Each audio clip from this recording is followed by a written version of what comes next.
네, 오늘 우리 주시는 말씀 함께 찾도록 하겠습니다. 히브리서 11장 22절 말씀입니다.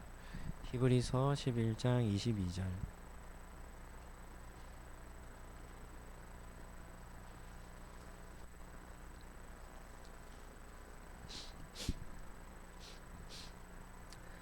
네, 우리 한 절 말씀입니다. 우리 같이 우리 합심해서 같이 한 목소리로 합독하도록 하겠습니다. 믿음으로 요셉은 임종시에 이스라엘 자손들이 떠날 것을 말하고 또 자기 뼈를 위하여 명하였으며. 아멘.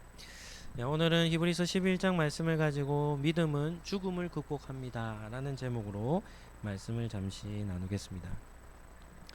우리가 오늘은 찬양 예배로 드리죠. 이 찬양이라는 요소는 예배의 아주 중요한 요소입니다. 한 선배 목사님과 이렇게 선배 목사님들과 대화하는 중에 한 목사님이 그러더라고요. 예배 때 찬양만 달라져도 예배 분위기가 달라진다, 이런 얘기를 하시더라고요. 왜냐하면 이 찬양은 문화입니다. 음악의 문화죠. 그래서 우리 젊은 세대들과 기성 세대의 예배가 이렇게 잘 연결이 잘 안 되는 교회들이 많습니다. 그래서 젊은 사람들은 주일 예배가 은혜가 안 된다, 적응을 못 하겠다. 또 우리 기성세대는 젊은이들의 예배를 또 적응을 못 하겠다, 이런 얘기들을 합니다. 그런데 그 이유가 뭔가 하면 찬양의 문화가 다르기 때문입니다. 그래서 우리 이런 통합 함께 자녀들과 함께 찬양 예배를 드리는 것도 매우 중요합니다. 왜냐하면 세대가 달라도 찬양의 문화가 같아지면, 공유하게 되면 예배의 공동체가 되기 때문입니다. 그래서 우리 아이들에게는 제가 저번에도 한번 말씀드렸지만 우리 젊은 세대들은 찬송가를 잘 배워야 합니다. 왜냐하면 찬송가만 알면 어느 교회를 가든 어느 예배 공동체에 가든 예배를 드리는데 전혀 부담이 없습니다. 그리고 우리 기성세대 우리 어른들은 우리 은혜로운 찬양을 또 잘 배워야 합니다. 그래서 우리가 서로가 이 찬양을 잘 배워서 우리 모든 세대가 함께 예배를 드릴 때에도 우리 아름다운 예배 공동체로 함께 예배 드리는 그런 우리 상록교회 공동체가 되기를 예수님 이름으로 축복합니다. 한번 따라 하시죠. 믿음의 사람은 죽음을 극복합니다. 첫 번째는 미래지향적인 삶입니다. 히브리서 11장은 믿음의 명예전당이라고 불리는 장입니다. 구약의 한 4,000년의 역사죠. 그 긴 역사 속에 믿음을 가지고 믿음의 삶을 살아냈던 그런 인물들의 이름과 삶이 소개되고 있죠. 그리고 초대교회 시대에는 히브리서 저자가 쓴 이 히브리서를 쓴 시대에는 정말 많은 박해들이 있었습니다. 그러니까 자신들이 보기에도 소망이 없어 보이는 시대죠. 그런 시대 속에 구약의 인물들의 삶을 통해 어떻게 성도가 살아야 하는지를 제시하는 것이 히브리서 11장에 나오는 메시지죠. 그러면서도 이 히브리서 11장은 저자가 기록하는 관점이 있습니다. 그 관점이 무엇인가 하면 단순히 자기계발서에 나오는 긍정적인 삶을 사십시오라고 하는 그런 낙관주의적 관점이 아닙니다. 우리가 히브리서 11장 1절 말씀 우리가 잘 알죠. 같이 한번 읽어볼까요? 믿음은 바라는 것들의 실상이요 보이지 않는 것들의 증거다, 이렇게 나오죠. 그래서 믿음이라는 것은 히브리서 저자가 11장에 어떤 관점으로 쓰냐면 믿음은 미래지향적이다 라는 것을 염두에 두고 히브리서 11장을 쓰는 겁니다. 바라는 것들이 실제로 이루어지게 만드는 것이 믿음이라는 겁니다. 보이지 않지만 분명한 증거로 제시하는 것이 믿음이라는 것이죠. 그래서 과거에 행해졌던 하나님의 신실하심을 믿는 그 믿음을 가지고 어떻게 하는 거냐면 앞날을 바라보는 것이 믿음이다 라고 이렇게 말합니다. 그리고 히브리서에 나오는 대부분의 믿음의 선조들이 다 이와 같은 믿음을 가지고 삶을 산 겁니다. 하나님이 아브라함을 부르시고 약속하셨어요. 그런데 그 약속이 아브라함이 살아 있을 때 성취되지 않습니다. 아브라함이 죽은 이후에 400년, 500년이 지난 그 이후에 성취가 되죠. 그렇기 때문에 이 믿음의 사람들은 어떻게 하냐면 하나님이 주신 약속의 말씀을 붙들고 내 생애에 그것이 성취되지 않는다 할지라도 먼 미래에 반드시 성취될 것을 바라보며 삶을 산 겁니다. 이것이 히브리서가 말하는 믿음이죠. 세상 사람들의 입장에서 본다면 어떻겠습니까? 이러한 약속보다 허무한 게 뭐가 있겠습니까? 약속을 주셨는데 언제 그 약속이 이루어진다고요? 내가 죽고 난 먼 이후에 이루어지는 겁니다. 그러니까 얼마나 허무한 약속이겠습니까? 그러나 약속을 맺으신 하나님은 신실하시기 때문에 그 당대에 그 약속이 성취되지 않는다 할지라도 하나님은 그들의 후대들에게 그의 믿음의 계보에게 하나님은 약속을 성취해 주신 겁니다. 스프롤이라는 목사님은 히브리서 11장은 이렇게 말합니다. 하나님을 믿는 것과 하나님의 말씀을 믿는 것은 큰 차이가 있습니다. 믿음의 선조들은 단순히 하나님의 존재를 긍정하는 것에 머무르지 않고 하나님의 세세한 모든 약속이 반드시 성취될 것을 삶과 죽음으로 증명했습니다. 라고 이렇게 말합니다. 단순히 우리 눈에 보이는 세상이 전부가 아님을 알아야 하죠. 그리고 궁극적인 완성은 영원한 하나님 나라이고 그리고 그 나라의 완성은 미래에 일어날 것이다 라는 사실을 믿어야 하는 것입니다. 우리도 마찬가지입니다. 예수님이 승천하실 때 너희가 보는 그대로 내가 다시 올 것이다. 이건 미래적 약속이죠. 그리고 2000년이 지난 지금이지만 아직까지 그 약속은 이루어지지는 않았지만 우리는 반드시 이루어질 것을 믿는 믿음이 필요한 겁니다. 이러한 믿음이 바로 구약의 인물들, 믿음의 선조들이 살았던 삶의 모습입니다. 그러기에 구약의 모든 인물들은 초림하실 이 땅에 그러니까 이 땅에 다윗의 후손으로 오실 예수님을 기다리며 믿으며 삶을 살았다면 우리는 다시 오실 예수님을 기다리며 삶을 살아가는 것이죠. 그래서 우리가 이 땅에 만약에 눈이 팔려서 세상의 것만 바라보고 살아간다면 어떻게 삶을 살겠습니까? 하나님의 약속은 온데간데 없어지고 세상에 취해서 엉뚱한 방향으로 우리가 삶을 살아갈 수밖에는 없는 겁니다. 오늘 그러한 먼 미래를 바라보며 삶을 산 오늘 본문의 한 사람이 우리 나오는데 그 사람이 바로 요셉이라는 사람입니다. 우리가 요셉을 잘 알죠. 우리 성도님들은 요셉 하면 떠오르는 것이 뭐가 있습니까? 요셉은 뭐한 사람입니까? 꿈을 꾼 사람입니다. 그 꿈은 하나님이 주신 꿈이죠. 그리고 요셉은 그의 생애가 어떻게 끝이 나냐면 애굽이라는 그 당시 가장 부강했던 이집트의 총리가 됩니다. 모든 세상의 부귀영화를 다 누리며 그는 삶을 살았죠. 그럼에도 불구하고 요셉은 한순간도 애굽의 마음을 빼앗기지 않았습니다. 애굽의 모든 부귀영화를 누리면서도 하나님의 언약 백성이라는 자기 정체성을 놓지 않은 겁니다. 이것을 우리가 영적으로 이렇게 좀 얘기한다면 이런 표현들도 있죠. 성도는 세상에 속해 있으나 세상에 속하지 않는 사람이다. 이 무슨 뜻입니까? 우리가 삶은 어디서 살아갑니까?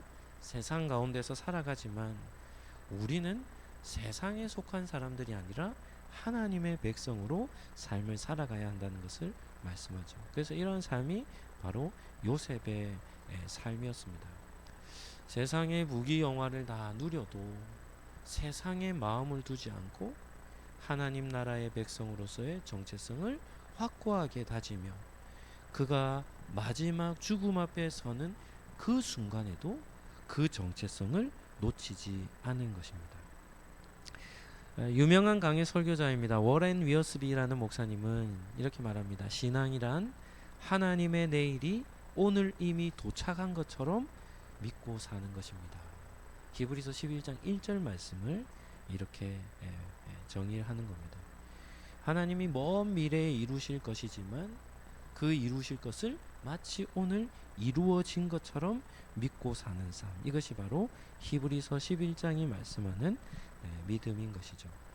오늘 예배를 드리는 우리 상록교회 성도님들도 눈에 보이는 세상을 넘어 장차 완성될 하나님의 나라를 바라보시며 살아가시기를 예수님 이름으로 축복합니다. 두 번째는 요셉의 믿음입니다. 오늘 본문에도 요셉의 인생의 마지막 때를 이렇게 기록을 하고 있죠. 그래서 오늘 요셉의 인생에 있어서 우리에게 주시는 메시지의 주제는 무엇인가 하면 죽음이라는 강력한 실제 앞에서 우리의 믿음은 어떤 힘을 발휘하는가라는 그런 주제입니다. 기독교 신앙이 가장 빛나는 순간이 언제겠습니까? 우리가 가진 신앙이 가장 빛나는 순간은 죽음 앞에서입니다. 대부분의 사람들은 죽음 앞에서 엄청난 공포를 느끼죠. 제가 요즘 취미는 과학이다라고 하는 프로그램을 밥 먹을 때마다 시간 날 때마다 듣습니다. 거기는 지구 천문학자, 생물학자, 화학자 이런 과학자들이 나와가지고 여러 가지 다양한 주제들을 과학적인 관점으로 이렇게 대화하며 이렇게 뭐 어떤 전공 과학자들을 한 사람 한 사람 불러서 그런 과학적인 이야기를 주고받는 것인데요. 얘기를 들어보면 참 재밌는 이야기들이 많습니다. 그러나 한 가지는 그들은 모두 진화론자들입니다. 그런데 그 중에 고정 출연을 하는 한 생물학 과학자는 뭐라고 얘기하냐면 이렇게 말합니다. 저는 죽음이 너무 두렵습니다. 이렇게 얘기합니다. 세상을 마치 다 아는 것처럼 과학적 시각으로 세상을 그렇게 자세하게 들여다보며 생명체들을 연구하는 사람임에도 과학의 힘으로는 죽음의 문제를 해결할 수 있습니까? 없습니까? 절대 해결할 수 없습니다. 세상으로 볼 때는 정말 뛰어난 지성인이죠. 그럼에도 그 사람은 죽음이 너무나 두렵다라고 이렇게 고백을 하는 겁니다. 내세가 없다. 눈에 보이는 세상이 전부다라고 큰 소리를 치는 사람들이 있죠. 그 사람들은 죽음의 공포를 결코 넘어설 수 없는 것입니다. 그러나 성도는 죽음이 가까울수록 하나님의 나라와 구원의 약속을 우리는 믿기에 우리는 얼마든지 죽음을 잘 극복할 수 있는 것이죠. 죽음은 끝입니까? 아닙니까? 끝이 아닙니다. 영원한 삶으로의 시작이기 때문이죠. 타지에 살던 자녀들이 부모님이 계신 고향으로 돌아갈 때면 어떤 마음을 가지고 돌아갑니까? 설레는 마음도 있고 기쁜 마음도 있죠. 마찬가지입니다. 우리는 천국이라는 하나님의 나라라는 우리는 그 나라를 우리는 바라보며 사는 사람들이기에 우리의 영혼의 고향은 어디입니까? 하나님의 나라이죠. 그러하기 때문에 우리는 죽음의 공포를 느끼며 두려움 속에 사는 사람들이 아니라 그 나라를 바라보며 우리는 삶을 살아가는 것입니다. 오늘 읽은 본문에서도 요셉은 이 마지막 때 있었던 일을 히브리서 저자는 기록을 하고 있습니다. 첫 번째는 아름다운 마무리였습니다. 요셉의 삶은 믿음으로 아름답게 마무리한 삶이죠.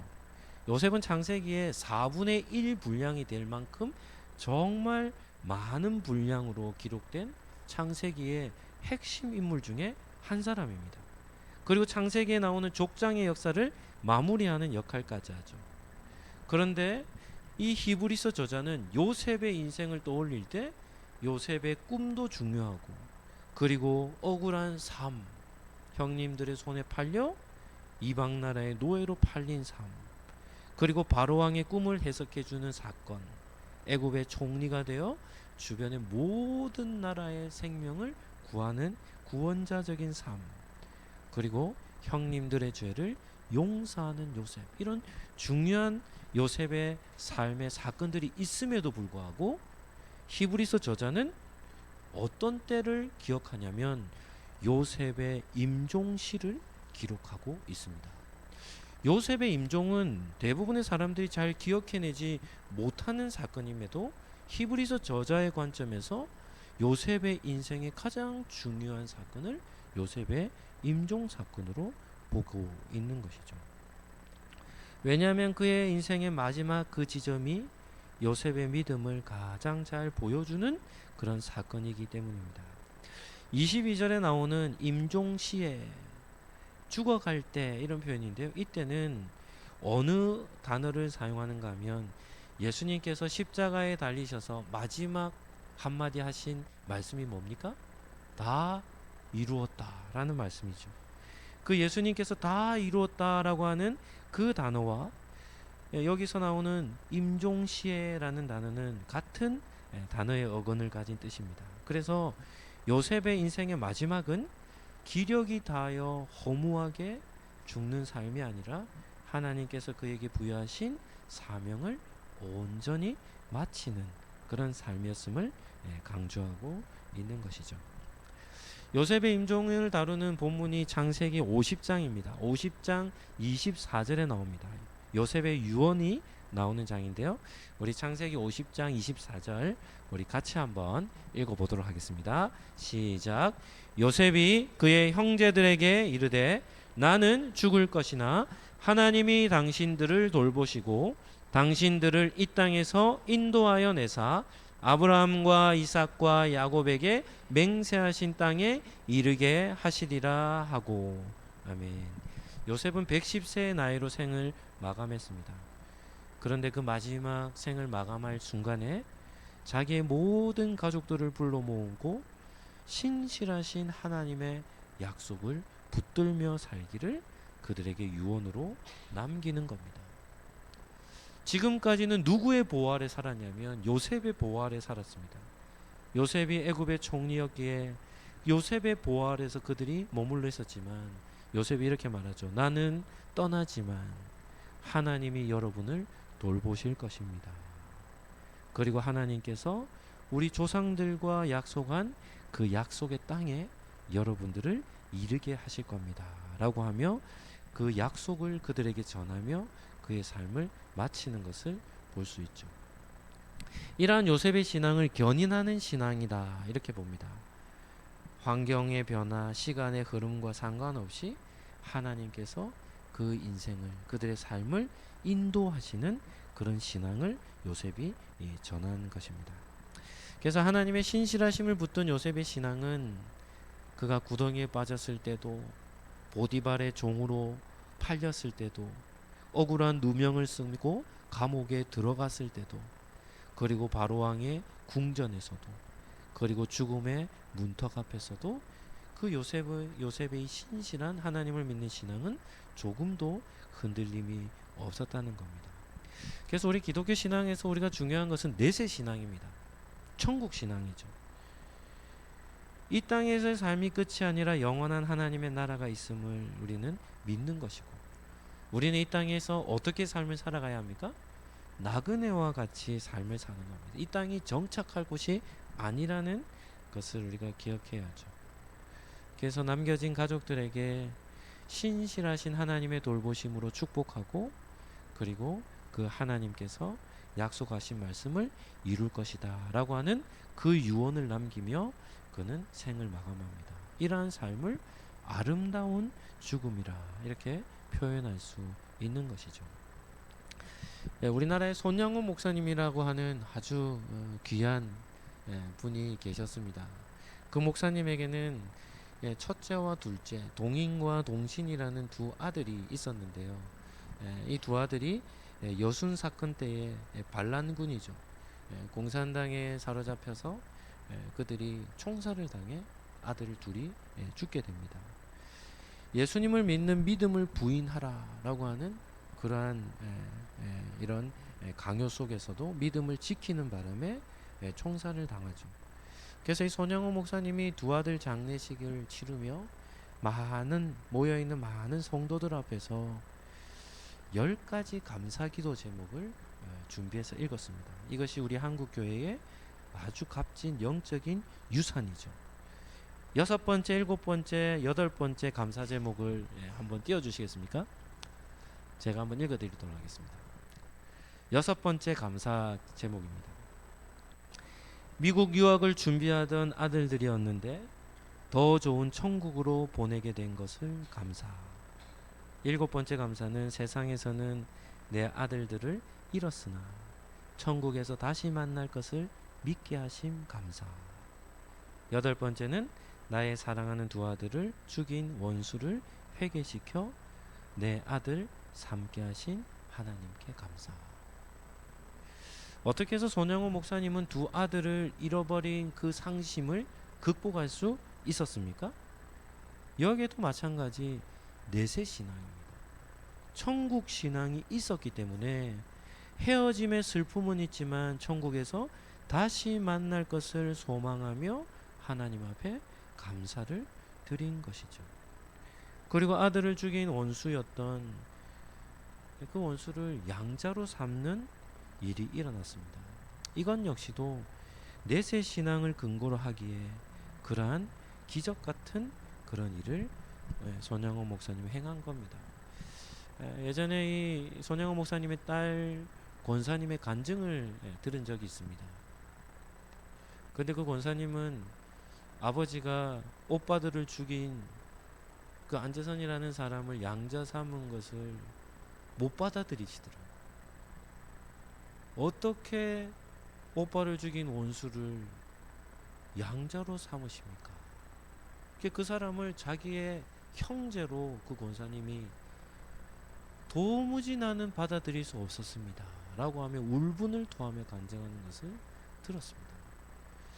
그러니까 이러한 큰 아픔과 상처, 원수라고 여겨질 만한 그 대상이지만 그럼에도 우리가 가지고 있는 기독교의 신앙을 우리가 붙든다면 손양호 목사님은 그 원수까지도 양자로 삼는 그런 큰 사랑을 베푼 삶을 산 것입니다. 그래서 뭐 손양호 목사님을 사랑에 뭐라 부릅니까?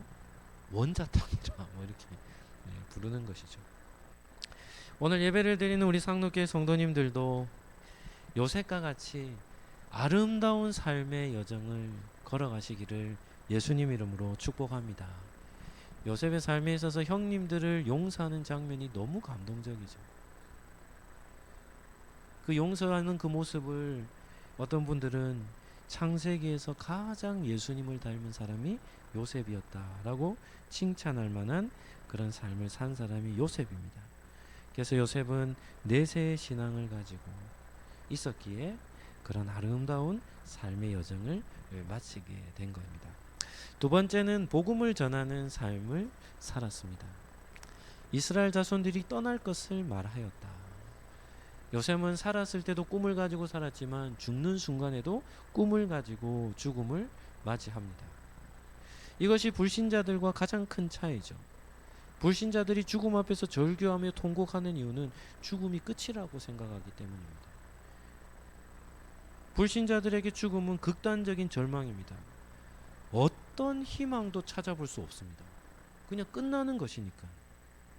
그러하기 때문에 그 무엇으로도 그들이 당한 슬픔을 이겨낼 수 없는 것이죠. 그런데 요셉은 어떻게 삶을 마쳤냐면 죽음 앞에서도 꿈을 꾸었습니다. 소망을 가졌죠. 그것이 바로 하나님께서 아브라함에게 주셨던 약속을 성취하실 것이다 라고 하는 그 믿음을 가졌기 때문입니다. 요셉은 자신의 가족을 애굽 땅에 초대하면서 어느 땅에 머무르겠습니까? 고센이라는 땅에 머무르겠죠. 이 고센 땅은 어떤 곳이죠? 목축업을 하는 데 있어서 가장 적합한 땅입니다. 그러니까 야곱의 가족이 애굽에 내려와서 그들은 어떻게 살았냐면 부족한 것이 없을 만큼 넉넉하게 삶을 살았죠. 그런데 그들에게 요셉은 정말 중요한 유언을 남깁니다. 그것이 너희가 거주할 땅은 애굽의 고센이 아니라 하나님과 언약을 맺은 가나안 땅이라는 것을 전한 것이죠. 이것을 영적으로 해석한다면 어떻게 해석할 수 있습니까? 애굽은 무엇을 뜻하죠? 타락한 이 세상을 뜻합니다. 따라서 애굽을 떠나 가나안으로 가라는 것은 단순히 이사를 가라, 지리적인 이동을 하라는 뜻이 아니라 세상의 권세로부터 해방되어 하나님을 예배하는 예배 공동체로 살 것을 말씀하고 있는 것이죠. 그래서 요셉은 죽을 때에도 너희는 바로 왕을 섬기는 세상 주관자를 섬기는 백성으로 살아서는 안 되고 애굽을 떠나 하나님이 다스리시는 가나안 땅으로 가서 살 것을 유언으로 남기고 있는 것입니다. 우리가 마지막에 전해야 될 메시지는 무엇이겠습니까? 우리가 요셉이 자기의 가족들에게 전하는 이 유언의 메시지에서 우리 또한 남겨진 자들을 위해 전할 메시지가 우리에게도 있어야 하겠죠. 우리는 어떤 메시지를 남겨야 하겠습니까? 예수님을 잘 믿어야 한다는 사실을 우리는 전해야 합니다. 그리고 예수님을 믿는 그 믿음이 하나님의 나라를 얻게 된다는 사실을 전해야 되겠죠. 이것이 바로 우리가 마지막에 전해야 될 메시지가 되는 겁니다. 이 세상이 전부가 아니고 예수님을 통하여 이루어질 완성될 그 하나님의 나라를 전하며 우리는 삶을 살아야 하는 것입니다. 마지막 세 번째는 자신의 뼈에 사랑을 새겼습니다. 이집트 하면 뭐가 떠오릅니까? 이집트 하면 피라미드가 떠오르죠. 피라미드는 뭐죠? 왕들의 무덤입니다. 피라미드 안에는 이 이집트인들이 어떻게 왕들의 시체를 어떻게 합니까? 미이라로 만듭니다. 미이라로. 미이라는 몸이 썩지 않게 해서 보관하는 겁니다. 몸을 보관하는 것이죠. 그러면 왜 이집트 사람들은 죽은 시체를 미이라로 만들어서 피라미드 안에 잘 보관할까요? 그 이유는 이집트 사람들이 가지고 있는 신앙 때문입니다. 이집트 사람들은 영원히 살 것을 믿는 사람들입니다. 죽음이 끝이 아니라고 믿은 사람들이죠. 그래서 사후 세계에서도 계속 삶이 연장된다고 보았기 때문에 그들이 정말 열심을 냈던 것은 몸을 잘 보존하는 겁니다. 그래서 장례 기술이나 이런 것이 발달된 나라가 이집트죠. 그리고 피라미드라는 곳도 그들의 영원한 삶을 살아가는 집이기에 그 집을 아주 웅장하게 건축한 겁니다. 그런데 여기에서 요셉의 유언이 매우 중요합니다. 요셉은 이 이집트의 애굽의 위대한 업적을 남긴 총리였기 때문에 만약에 요셉이 죽었다면 이 애굽 사람들이 어떻게 장례식을 치러줬겠습니까? 왕의 장례식 같이 치러지 않았겠습니까? 그래서 왕들이 묻힌 묘실에 피라미드에 아마도 정성껏 그의 시체를 묻었을 겁니다. 그러나 요셉은 애굽 땅에 영구히 묻힐 것을 거부하였죠. 그래서 뭐라고 얘기합니까? 후대들에게 너희들이 반드시 애굽 땅을 떠나게 될 그때 내 시체죠. 내 뼈도 함께 가지고 가라고 유언을 남겼습니다. 이 말은 무슨 말인가 하면 요셉의 관은 요셉의 시체를 담아둔 관은 애굽에 묻히지 않고 언제든지 뭐 할 수 있도록요?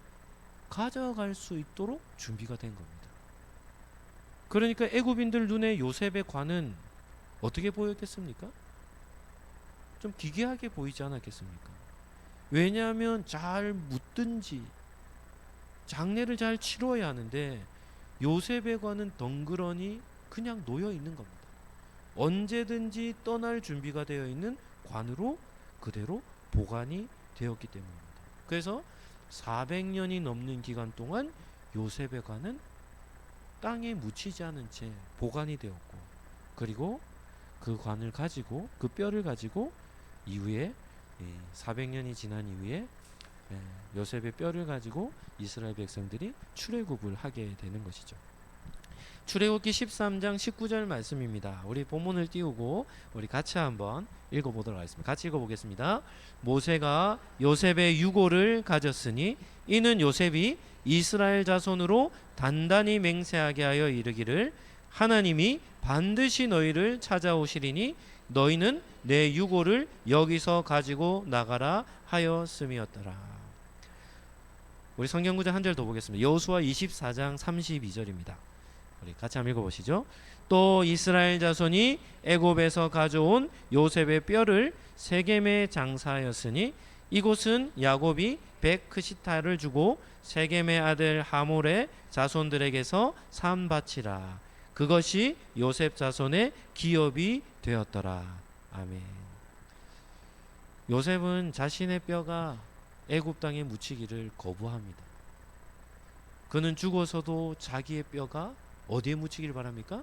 하나님께서 기업으로 주신 약속의 땅에 묻히기를 꿈꾸며 그는 죽은 사람이죠.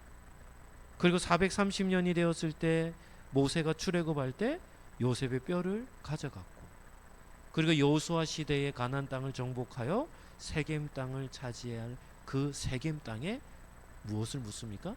요셉의 뼈를 묻은 것입니다. 그래서 요셉은 자신이 죽을 때 자기의 뼈에 하나님의 사랑인 하나님의 약속을 자기의 뼈에 새겼고, 자기 후대들에게 하나님만을 신뢰하며 살라고 하는 그 하나님 사랑에 대한 그 사랑을 자신의 뼈에 새기며 그는 이 땅에서의 삶을 마친 것입니다. 말씀을 정리하도록 하겠습니다. 우리가 가진 성경은 이 땅에서 성도들이 어떻게 살아야 하는지도 말씀하지만 그와 더불어 어떻게 죽음을 맞이해야 하는가에 대해서도 우리에게 가르쳐 줍니다. 그래서 오늘 본문은 바로 요셉의 임종시에 어떻게 하면 믿음의 아름다운 족적을 남길까에 대한 메시지를 전하고 있는 것이죠. 정말 안타까운 사람들이 있습니다. 평생 교회 안에 머물렀다가 죽음 앞에서 믿음을 부인하는 사람들이 더러 있습니다. 교회 안에서 신앙생활을 하면서도 마지막 죽음 앞에서 하나님을 부인하는 겁니다. 그리고 원망과 불평으로 생을 마감하는 사람들이 있습니다. 정말 안타까운 사람들이죠. 성도는 이 땅의 마지막 순간까지 믿음의 증거를 남겨야 합니다. 우리 성도님들은 마지막에 어떤 말을 유언으로 남기고 싶습니까? 한 목사님이 그러시더라고요. 자신의 마지막 유언은 한 가지다. 그것은 예수님을 잘 믿어라. 그리고 죽음이 끝이 아니라 영원한 하나님의 나라가 있다. 그리고 우리는 지금 잠시 이별하지만 또다시 그곳에서 만날 것이다. 그리고 요셉의 유언을 한마디 더 붙인다면 신실하신 하나님께서 너희들의 삶을 끝까지 책임져 주실 것이다 라는 우리는 말을 남기며 우리는 이 땅의 삶을 마쳐야 할 줄로 믿습니다. 마지막까지 믿음의 길을 걸어가는 그 삶을 성경은 아름다운 믿음의 삶이라 이렇게 전하고 있는 것이죠. 그래서 우리가 가진 믿음은 실존의 문제죠. 죽음이라는 실존의 문제를 극복하는 그런 은혜가 우리에게 주어지는 것입니다. 한번 따라 하시죠. 믿음은 죽음을 극복합니다. 한 번 더 하시죠. 믿음의 아름다운 발자국을 남깁시다. 아멘입니까? 마지막 순간까지도 믿음을 전하는 그러한 삶을 살아가시기를 예수님 이름으로 축복합니다. 예수 그리스도의 은혜와 하나님의 사랑과 성령님의 교통하심이 이 땅에서의 마지막 순간까지 믿음의 길을 걸어가기로 다짐하는 우리 상록교회 모든 가족들 머리 위에 지금부터 영원까지 함께 있을지어다. 아멘.